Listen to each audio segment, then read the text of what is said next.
ഈ വർഷത്തെ BYDയുടെ പ്രഖ്യാപനം എല്ലാ ഉപഭോക്താക്കളെയും EVയിലോട്ട് ആകർഷിക്കുന്ന തരത്തിലായിരുന്നു.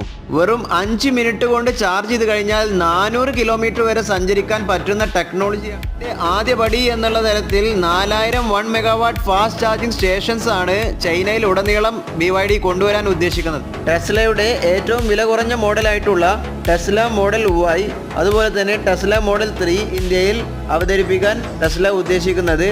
ഇങ്ങനെ EV മേഖലയിൽ വളരെ കോമ്പറ്റീഷൻ നടക്കുന്ന കാലഘട്ടത്തിലൂടെയാണ് നമ്മൾ പോയിക്കൊണ്ടിരിക്കുന്നത്. ഒട്ടും പിറകിലല്ല നമ്മുടെ ഇന്ത്യൻ ബ്രാൻഡുകളും. വളരെയധികം ഫ്യൂച്ചറിസ്റ്റിക് ആയിട്ടുള്ള വണ്ടികളാണ് മഹീന്ദ്രയും ടാറ്റയും ഒക്കെ ഇറക്കിക്കൊണ്ടിരിക്കുന്നത്. ഇന്ത്യയിലുള്ള ക്യാഷ് ഫ്ലോ കൂടണമെങ്കിൽ ഇന്ത്യൻ ബ്രാൻഡുകളെ തന്നെ വേണം നമ്മൾ സപ്പോർട്ട് ചെയ്യാൻ.